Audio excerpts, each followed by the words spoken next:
वंदे मातरम बंकिम चंद्र चटर्जी ने लिखा था। उन्होंने इस गाने को लिखा, लिखने के बाद 7 साल लगे, उसके बाद ये गाना लोगों के सामने आया। क्योंकि उन्होंने जब ये गाना लिखा उसके बाद एक उपन्यास लिखा, उसका नाम था आनंद मठ, उसमें इस गीत को डाला। वो उपन्यास छपने में 7 साल लगे।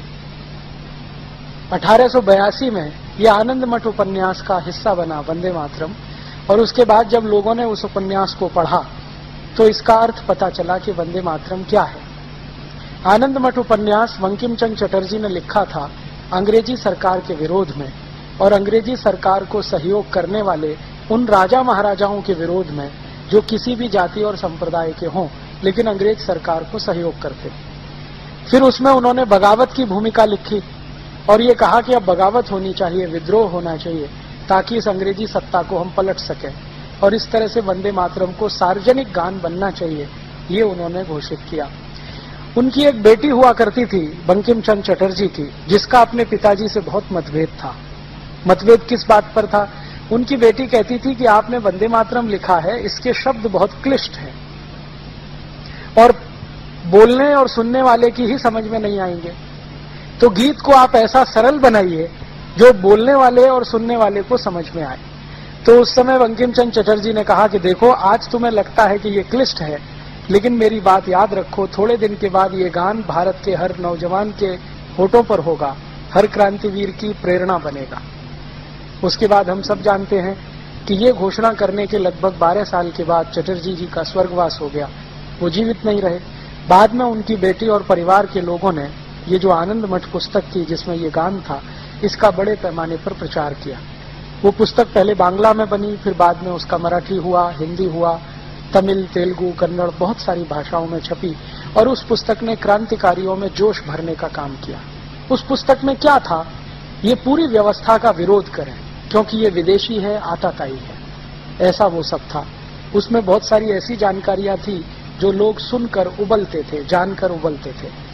अंग्रेजी सरकार ने बार बार इस पुस्तक पर पाबंदी लगाई, कई बार इसके बहुत सारे अंश काट छांट दिए, कई बार इसको जलाया गया, लेकिन पुस्तक की मूल प्रति किसी न किसी रूप में सुरक्षित रही, तो ये आगे बढ़ती रही। 1905 में अंग्रेजों की सरकार ने बंगाल का बंटवारा कर दिया। एक अंग्रेज अधिकारी था करजन, उसने बंगाल को 2 हिस्सों में बांट दिया, एक पूर्वी बंगाल, एक पश्चिमी बंगाल। पूर्वी बंगाल था मुसलमानों के लिए, पश्चिमी बंगाल था हिंदुओं के लिए। हिंदू और मुसलमान के आधार पर यह भारत का पहला बंटवारा था। तो भारत के कई सारे ऐसे लोग जो जानते थे कि आगे क्या हो सकता है, उन्होंने इस बंटवारे का विरोध किया, और बंग भंग के विरोध में एक आंदोलन शुरू हुआ। इस आंदोलन के सबसे प्रमुख नेता थे लाला लाजपत राय, जो उत्तर भारत में थे, बिपिन चंद्र पाल, जो बंगाल और पूर्व भारत का नेतृत्व करते थे, और लोकमान्य बाल गंगाधर तिलक, जो पश्चिम और मध्य भारत के बड़े नेता थे। इन तीनों नेताओं ने अंग्रेजों के बंगाल विभाजन के खिलाफ आंदोलन शुरू किया, और इस आंदोलन का एक हिस्सा था अंग्रेजों भारत छोड़ो, अंग्रेजी सरकार से असहयोग करो, अंग्रेजी कपड़े मत पहनो, अंग्रेजी वस्तुओं का बहिष्कार करो, और दूसरा हिस्सा था पॉजिटिव, कि भारत में स्वदेशी का निर्माण करो, स्वदेशी के पथ पर आगे बढ़ो। लोकमान्य तिलक ने इस आंदोलन को अपने शब्दों में स्वदेशी आंदोलन कहा। अंग्रेजी सरकार इसको बंग भंग विरोधी आंदोलन के नाम से कहती रही। लोकमान्य तिलक कहते थे ये हमारा स्वदेशी आंदोलन है। ये 6 साल चला। इस आंदोलन की ताकत इतनी थी कि अंग्रेजों के खिलाफ जो उन्होंने कहा वो पूरे भारत ने स्वीकार कर लिया। जैसे उन्होंने ऐलान किया कि अंग्रेजी कपड़े खरीदना बंद करो, करोड़ों भारतवासियों ने अंग्रेजी कपड़े पहनना बंद कर दिया। और उसी समय भले हिंदुस्तानी कपड़ा मिले, मोटा मिले, खादी का मिले, वही पहनना है। फिर उन्होंने कहा अंग्रेजी ब्लेड का बहिष्कार करो, तो भारत के लाखों नाइयों ने अंग्रेजी ब्लेड से दाढ़ी बनाना बंद कर दिया, वो उस तरह हिंदुस्तान में वापस लौटा। फिर लोकमान्य तिलक ने कहा अंग्रेजी चीनी खाना बंद करो, क्योंकि शक्कर उस समय इंग्लैंड से बनकर आती थी, भारत में गुड़ बनता था, तो हजारों लाखों हलवाइयों ने गुड़ डालकर मिठाई बनाना शुरू कर दिया। फिर उन्होंने अपील किया कि अंग्रेजी कपड़े से और अंग्रेजी साबुन से अपने घर को मुक्त करो, तो हजारों लाखों धोबियों ने अंग्रेजी साबुन से कपड़े धोना बंद कर दिया। फिर उन्होंने पुरोहितों को कहा कि आप शादी कराओ अगर लड़के लड़कियों की, तो उनके शरीर पर अंग्रेजी वस्त्र ना हो, तभी शादी कराओ, अगर वो अंग्रेजी वस्त्र पहनकर शादी करें तो शादियों का बहिष्कार करो। तो पुरोहित समाज ने सूट पैंट टाई पहनने वाले दूल्हों का बहिष्कार कर दिया। इतने व्यापक स्तर पर यह आंदोलन फैला। 6 साल के अंदर अंग्रेजी सरकार घबरा गई, क्योंकि उनका माल बिकना बंद हो गया। ईस्ट इंडिया कंपनी का धंधा चौपट हो गया। तब ईस्ट इंडिया कंपनी ने अंग्रेज सरकार पर दबाव डाला कि हमारा तो सारा धंधा ही खत्म हो गया है भारत में, अब हमको कुछ भी उपाय नहीं है, आप इन भारतवासियों की मांग को मंजूर करो। तो मांग क्या थी? एक मुख्य मांग थी कि बंगाल का जो बंटवारा किया है हिंदू मुसलमान के आधार पर, ये वापस करो। हमें संप्रदाय के आधार पर बंटवारा नहीं चाहिए। और आप जानते हैं कि अंग्रेजों की सरकार ने झुकना स्वीकार किया और 1911 में डिवीजन ऑफ बंगाल एक्ट कानून वापस लिया गया और बंगाल को फिर से एक किया गया। तब लोकमान्य तिलक को यह समझ में आ गया कि अंग्रेजों को झुकाना है तो इनका बहिष्कार ही सबसे बड़ी उपाय है और ताकत है। ये 6 साल जो आंदोलन चला 1905 से 1911, इस आंदोलन का मूल मंत्र था वंदे मातरम। ये जितने कार्यकर्ता थे, लोकमान्य तिलक, लाला लाजपत राय, विपिन चंद्र पाल के साथ काम करने वाले, उनकी संख्या 1 करोड़ 20 लाख से ज्यादा थी। वो हर कार्यक्रम में वंदे मातरम का उद्घोष करते थे। कार्यक्रम की शुरुआत में वंदे मातरम गाते थे, कार्यक्रम के अंत में भी वंदे मातरम गाया जाता था। बाद में क्या हुआ कि 1911 में लोकमान्य तिलक और इन सब लोगों के दबाव में और बंगाल में इतना जबरदस्त आंदोलन हो गया, उसके दबाव में अंग्रेजों की सरकार ने भारत की राजधानी को कलकत्ता से दिल्ली शिफ्ट कर दिया। अंग्रेजों को ऐसा लगता था कि अब हम कलकत्ता में सुरक्षित नहीं है, क्योंकि बंगाल इस आंदोलन का केंद्र था। तो उन्होंने अपने को सुरक्षित करने के लिए कलकत्ता से भागकर दिल्ली में शरण ली और 1911 में दिल्ली भारत की राजधानी बन गई। उसके बाद अंग्रेजों ने एक दूसरा काम किया कि भारत के लोगों को शांत करने के लिए, जो अंग्रेजों के खिलाफ विद्रोह से भरे हुए थे, अंग्रेजी राजा को भारत में आमंत्रित किया। जॉर्ज पंचम भारत में आया सन 1911 में। अब जब जॉर्ज पंचम भारत में आया तो इन अंग्रेज अधिकारियों ने जॉर्ज पंचम के स्वागत के लिए एक गीत लिखवाया और उस गीत का नाम है जनगण मन अधिनायक जय भारत भाग्य विधाता, क्योंकि इस गीत के सारे शब्द अंग्रेजी राजा जॉर्ज पंचम की स्तुति का गान है। जन गण मन अधिनायक, अधिनायक माने सुपर हीरो, भारत की जनता है, भारत के जो लोग हैं उनके तुम सुपर हीरो, तुम्हारी जय हो, माने कौन? जॉर्ज पंचम। इस गीत को जिन्होंने लिखा वो थे श्री रविन्द्रनाथ टैगोर, और रविन्द्रनाथ टैगोर की लिखी हुई एक चिट्ठी मेरे पास है, जो कभी समय आने पर मैं टीवी चैनल के माध्यम से पूरे देश को दिखाने वाला हूं। उस चिट्ठी में उन्होंने अपने बहनोई को लिखा है, जो थे सुरेंद्रनाथ बनर्जी और लंदन में रहते थे, ICS ऑफिसर थे। उनको उन्होंने लिखा है कि ये गीत मेरे ऊपर अंग्रेज अधिकारियों ने दबाव डलवाकर लिखवाया है, वंदे मातरम के पैरेलल, क्योंकि उस समय भारत में हर जगह उद्घोष था वंदे मातरम का, हर क्रांतिवीर गाता था वंदे मातरम। और इस वंदे मातरम को और ज्यादा लोकप्रियता तब मिली जब भारत का सबसे कम उम्र का क्रांतिकारी खुदीराम बोस फांसी के फंदे पर चढ़ा तो वंदे मातरम कहते हुए चढ़ा। उसके बाद तो सभी क्रांतिकारियों ने इसको बना लिया कि फांसी पर जाएंगे तो वंदे मातरम गाएंगे। वो चाहे भगत सिंह हो, चाहे अशफाक उल्लाह हो, चाहे ऊधम सिंह हो, चाहे शशीन्द्रनाथ सान्याल हो, चाहे कोई भी हो, सबने फांसी पे चढ़ने को स्वीकार किया वंदे मातरम के घोष से। अंग्रेजों को इससे बहुत चिढ़ होती थी, तो अंग्रेजों का ये कहना था कि इसके पैरेलल कोई गाना प्रचारित किया जाए। और उस समय 1911 में आपको मैं ऐतिहासिक जानकारी दे रहा हूं कि रविन्द्रनाथ टैगोर का परिवार अंग्रेजों के बहुत नजदीक था। रविन्द्रनाथ टैगोर के परिवार के ज्यादातर लोगों ने अंग्रेजी ईस्ट इंडिया कंपनी में काम किया। उनके बड़े भाई जो अवनींद्रनाथ टैगोर थे, वो ईस्ट इंडिया कंपनी के बहुत सालों तक कलकत्ता डिवीजन के डायरेक्टर रहे। काफी पैसा उनके परिवार का ईस्ट इंडिया कंपनी में लगा था, तो अंग्रेजों से बहुत सहानुभूति थी रविन्द्रनाथ टैगोर की। ये सहानुभूति खत्म हुई 1919 में, जब जलियांवाला बाग हत्याकांड हुआ और गांधी जी ने रविन्द्रनाथ टैगोर को गाली देते हुए कहा कि अभी भी तुम्हारे आंखों से अंग्रेजियत का पर्दा नहीं उतरता तो कब उतरेगा? तुम अंग्रेजों के इतने चाटुकार कैसे हो गए? तुम इनके इतने समर्थक कैसे हो गए? आप जानते हैं 1911 में ये गान जब लिख दिया तो उन्होंने अपने बहनों को कहा कि ये गान तो मैंने अंग्रेजों के कहने पर लिखा है, शब्दों का अर्थ अच्छा नहीं है, इसलिए कृपया इसको न गाया जाए तो अच्छा है। लेकिन अंत में एक लाइन लिख दिया कि ये चिट्ठी किसी को न दिखाएं, क्योंकि मैं सिर्फ आप तक ये सीमित रखना चाहता हूं, कभी मेरी मृत्यु हो जाए तो जरूर सबको बताएं। 1941 में रविन्द्रनाथ टैगोर की मृत्यु हो गई। तब बनर्जी साहब की कृपा से ये चिट्ठी लोगों के सामने आई, उसकी एक कॉपी मेरे पास भी है, और उन्होंने पूरे देश को कहा कि जनगण मन को ना गाया जाए। उसी बीच में कांग्रेस पार्टी थोड़ी उभर चुकी थी और एक बड़ा संगठन बन चुकी थी। कांग्रेस में जब तक लोकमान्य तिलक थे, लाला लाजपत राय थे, विपिन चंद्र पाल थे, तब तक वंदे मातरम ही गाया गया। बाद में आप जानते हैं कि लोकमान्य तिलक का कांग्रेस के नेताओं से मतभेद हुआ, और कांग्रेस के नेताओं में उनका सबसे ज्यादा मतभेद हुआ पंडित मोतीलाल नेहरू के साथ, क्योंकि मोतीलाल नेहरू जी की योजना ये थी कि अंग्रेजों के साथ कोई संयोजित सरकार बने, कोलिशन गवर्नमेंट, और उसके लिए वो बार बार कहते थे। और लोकमान्य तिलक कहते थे कि अंग्रेजों के साथ मिलकर सरकार बनाना तो भारत के लोगों को धोखा देना है। तो इस मुद्दे पर मतभेद था, तो ये कांग्रेस से निकल गए। तो फिर इन्होंने एक गरम दल बनाया। तो कांग्रेस के दो हिस्से हो गए, एक नरम दल, एक गरम दल। गरम दल के लीडर लोकमान्य तिलक, लाला लाजपत राय, विपिन चंद्र पाल, ये सब बड़े कांग्रेस के लीडर थे। तो ये हर जगह वंदे मातरम गाते थे। फिर ये नरम दल वाले ज्यादातर अंग्रेजों के साथ रहते थे, अंग्रेजों की कहना, अंग्रेजों की सुनना, उनके नजदीक जाना, उनकी मीटिंगों में शामिल होना वगैरह वगैरह, और वो हर समय अंग्रेजों से समझौते के मूड में रहते थे। तो जब 1911 में ये गाना लिख दिया तो ये नरम दल वालों ने इस गाने को गाना शुरू कर दिया। कई बार ये गरम दल वालों को चिढ़ाने के लिए गाना गाया करते थे। बाद में क्या हुआ, कांग्रेस के बड़े बड़े अधिवेशन हुआ करते थे, उनमें ये बहुत बहस होती थी कौन सा गाना गाया जाए।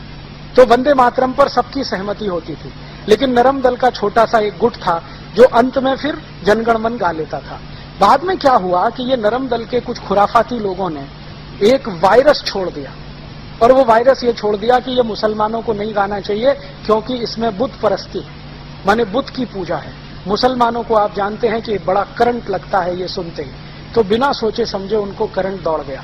तो जो मुस्लिम लीग के नेता थे, चूंकि मुस्लिम लीग 1906 में बन चुकी थी और उसी के कहने पर बंगाल का विभाजन भी हुआ था, तो मुस्लिम लीग के नेताओं में करंट दौड़ गया। मोहम्मद अली जिन्ना जब इसके प्रेसिडेंट बने तो इन्होंने इसके खिलाफ बोलना शुरू कर दिया कि वंदे मातरम सांप्रदायिक गाना है, हम इसे नहीं गाएंगे। फिर इन्होंने क्या किया कि दुश्मनी निकालने के लिए जहां भी वंदे मातरम गाया जाता था वहीं पर जनगण मन गाते थे, जहां वंदे मातरम होता था वहीं जनगण मन होता था। तो एक तरह से जनगण मन और वंदे मातरम में कंपटीशन शुरू करा दिया। अंत में ये कंपटीशन इतना आगे बढ़ा कि 1941 में जब टैगोर जी मर गए तो भी ये सत्य उद्घाटित होने के बाद भी मुस्लिम लीग ने कहा हम तो यही गाएंगे। अब अंत में क्या हुआ, भारत आजाद हुआ 1947 में इसी झगड़े के साथ कि वंदे मातरम की जनगण मन, वंदे मातरम की जनगण मन। फिर ये कॉन्स्टिट्यूएंट असेंबली की बहस हुई जिसमें 319 लोग थे। इन सभी में एक को छोड़कर सबने माना कि वंदे मातरम ही होना चाहिए राष्ट्रगान। एक ने नहीं माना, वो एक कौन थे, पंडित जवाहरलाल नेहरू। उन्होंने नहीं माना। क्यों नहीं माना, तो वो कहते हैं कि मुसलमानों को इससे दुख होता है, उनके दिल को चोट पहुंचती है, तो हम क्यों गाएं इसको। माने हिंदुओं के दिल को चोट पहुंचे तो उससे कोई फर्क नहीं पड़ता, मुसलमानों के दिल को चोट नहीं पहुंचनी चाहिए। और नेहरू जी कहते थे कि इस समय मुस्लिम लीग की राजनीति चल रही है, भारत का बंटवारा किया है, इसका तोड़ करने के लिए मुसलमानों को साथ रखना जरूरी है, तो उनकी इन बातों को मान लेना ही अच्छा है। तो नेहरू जी बार बार यही तर्क देते थे। अंत में क्या हुआ कि सभी कॉन्स्टिट्यूएंट असेंबली के मेंबर्स ने कहा जी हमको तो ये बैठता नहीं है जनगण मन, तो फैसला कौन करे। तो गांधी जी के पास पहुंचे, तब तक गांधी जी जीवित थे। तो गांधी जी ने कहा कि जनगण मन के पक्ष में तो मैं भी नहीं हूं और तुम वंदे मातरम के पक्ष में नहीं हो, तो कोई तीसरा गाना निकालो। तो उन्होंने कहा आप ही निकाल के दे दो। तो गांधी जी ने एक गाना निकाल के दिया जो हमारा बाद में झंडा गान था, उसके पहले वो झंडा गान नहीं था। विजयी विश्व तिरंगा प्यारा, झंडा ऊंचा रहे हमारा, इसकी शान न जाने पाए, चाहे आन भले ही जाए। ये जो गाना था गांधी जी ने कहा इसको बना लो, तो नेहरू जी उस पर भी तैयार नहीं। अब नेहरू जी का तर्क क्या था, नेहरू जी का तर्क था कि ये गाना ऑर्केस्ट्रा पे नहीं बज सकता और जनगण मन ऑर्केस्ट्रा पे बज सकता है। और जनगण मन आप जानते हैं अंग्रेजों का लिखवाया हुआ गीत था जॉर्ज पंचम के स्वागत के लिए। इसके एक एक शब्द को ध्यान दें, जनगण मन अधिनायक जय है, तुम्हारी जय हो, भारत भाग्य विधाता, तुम भारत के भाग्य विधाता हो, पंजाब सिंध गुजरात मराठा द्राविड़ उत्कल बंग, विंध्य हिमाचल यमुना गंगा उच्छल जलधि तरंग, तब शुभ नामे जागे, हम तुम्हारे नाम की शुभकामनाओं के लिए तब शुभ आशीष मांगे, आशीष मांगते हैं, तुम्हारी जय हो जय हो जय हो। जॉर्ज पंचम ने जब ये सुना तो उसको अर्थ तो समझ में नहीं आया, फिर उसने इंग्लिश ट्रांसलेशन कराया तो जॉर्ज पंचम का स्टेटमेंट था कि इतनी खुशामद तो मेरी इंग्लैंड में भी कोई नहीं करता। बहुत खुश हुआ जॉर्ज पंचम। कौन है रविन्द्रनाथ टैगोर, बुलाओ मेरे पास लेके आओ। तो रविन्द्रनाथ टैगोर को परिचय कराया गया। अंत में जॉर्ज पंचम जब विदा हुआ तो उस समय की वो नोबेल प्राइज कमेटी का चेयरमैन भी था, तो उसने रविन्द्रनाथ टैगोर का नाम नोबेल प्राइज के लिए रिकमेंड कर दिया, क्योंकि वो उनके गीत से प्रभावित था। अब रविन्द्रनाथ टैगोर के लिए संकट खड़ा हो गया कि जिस गाने को वो खुद अच्छा नहीं मानते, दबाव में लिखा हुआ है, उसी पर नोबेल प्राइज मिल रहा है। तो उन्होंने अंग्रेजों से कहा कि कम से कम एक कृपा करो मेरे ऊपर कि पूरे देश में ये प्रचारित करो कि मेरी गीतांजलि पर ये मिल रहा है नोबेल पुरस्कार। तो हम सब जानते हैं कि गीतांजलि पर नोबेल प्राइज मिला है। गीतांजलि में कोई दम नहीं है कि उसको नोबेल प्राइज दिया जा सके। मैंने गीतांजलि कई बार पढ़ी है, ऐसा कुछ दम नहीं है। उससे ज्यादा अच्छी कविताएं इस देश में बहुत सारे कवियों की लिखी गई हैं, लेकिन छुपा दिया उन्होंने इसको और पूरे देश में प्रचारित कर दिया कि ये गीतांजलि पर मिल गया। वास्तव में हुआ ये था कि जॉर्ज पंचम का इतना चाटुकारिता भरा गान जो गा दिया, उस पर वो खुश होकर नोबेल प्राइज दे गया। गांधी जी को जब ये सच्चाई पता चली तो 1919 में जब जलियांवाला बाग हत्याकांड हुआ तो गांधी जी ने बहुत कड़क पत्र लिखा रविन्द्रनाथ टैगोर को, और वो पत्र आप पढ़ेंगे तो रो देंगे। इतनी गालियां शब्द शब्दों में वो दे सकते थे वो उन्होंने दिया। फिर खुद गांधी जी मिलने गए कि तुम अभी तक अंग्रेजों की स्वामी भक्ति में डूबे हुए हो, अभी भी उनका सहयोग कर रहे हो, ये हमारे भारत के लोगों को मार रहे हैं, काट रहे हैं, कब इनका साथ छोड़ोगे। तब रविन्द्रनाथ टैगोर ने अपनी उपाधियां वापस की और अंग्रेजी सरकार के खिलाफ उन्होंने लिखना शुरू किया। 1919 के पहले रविन्द्रनाथ टैगोर के लिखे गए लेख सब अंग्रेजी सरकार के समर्थन में हैं। फिर 1919 के बाद उन्होंने जो लेख लिखे हैं वो थोड़े थोड़े उनके विरोध में गए। तो जनगण मन ऐसा गान है जो उन्होंने लिख दिया जॉर्ज पंचम के लिए, और हम हिंदुस्तानियों ने पंडित नेहरू के कहने पर उसको राष्ट्रगान बना लिया। जबकि 318 सांसद, संसदीय समिति जो थी ना, कॉन्स्टिट्यूएंट असेंबली के 318 लोग वो कहते थे कि वंदे मातरम होना चाहिए, अकेले नेहरू जी कहते थे जनगण मन होना चाहिए। और नेहरू जी माने वीटो उस जमाने का। आप में से बहुत सारे बुजुर्ग जिन्होंने नेहरू जी को देखा है यहां हैं। नेहरू जी माने वीटो। नेहरू जी ने जो कहा वही कानून, नेहरू जी ने कहा वही आदेश, नेहरू जी ने कहा वही कैबिनेट का फैसला। और जो नेहरू जी ये धमकी दें कि मैं सरकार छोड़ रहा हूं तो पूरी कांग्रेस हिलना शुरू हो जाती थी। उस जमाने में India is Nehru, Nehru is India ये नारा, बाद में Indira is India, India is Indira ये नारा। तो इस तरह का वो था, जैसे नीरो के समय में, जैसे क्लॉडियस के समय में, वैसे ये। तो नेहरू जी का कहना माने अंतिम वाक्य तो कांग्रेस ने स्वीकार कर लिया कि भाई यही ठीक है। फिर इन्होंने तब तक इसको लटका कर रखा जब तक गांधी जी की हत्या नहीं हुई। गांधी जी की हत्या के बाद इसको पिटारे में से निकाल लिया और जनगण मन को राष्ट्रगान घोषित किया। अब विद्रोह की स्थिति ना आए पूरे देश में तो वंदे मातरम को राष्ट्रगीत का दर्जा दे दिया कि भाई ये भी चले और ये भी चले, वो जो क्या कहना, दोनों को संतोष रहे। तो ये है इतिहास। और आज हिंदुस्तान की सरकार ने एक सर्वे किया है पूरे हिंदुस्तान का, और वो रिपोर्ट अभी आई है थोड़े दिन पहले, अर्जुन सिंह की मिनिस्ट्री में है। वो रिपोर्ट में ये पूछा गया था भारत के लोगों से कि आपको कौन सा गाना ज्यादा पसंद है, जनगण मन या वंदे मातरम। 98.8% लोगों ने कहा है वंदे मातरम। फिर अभी थोड़े दिन पहले बीबीसी ने एक सर्वे किया है, ब्रिटिश ब्रॉडकास्टिंग कॉरपोरेशन। उन्होंने एक स्पेशल फीचर बनाया है वंदे मातरम पर, जो आजकल दिखाया जा रहा है लंदन में। तो बीबीसी ने एक सर्वे किया है कि जहां जहां भारतवासी रहते हैं दुनिया में उनसे पूछा जाए, तो उन सर्वे में से 99% लोगों ने कहा है वंदे मातरम। और बीबीसी के सर्वे से एक नई जानकारी मिली है कि दुनिया में सबसे लोकप्रिय गानों में वंदे मातरम दूसरे नंबर पर है।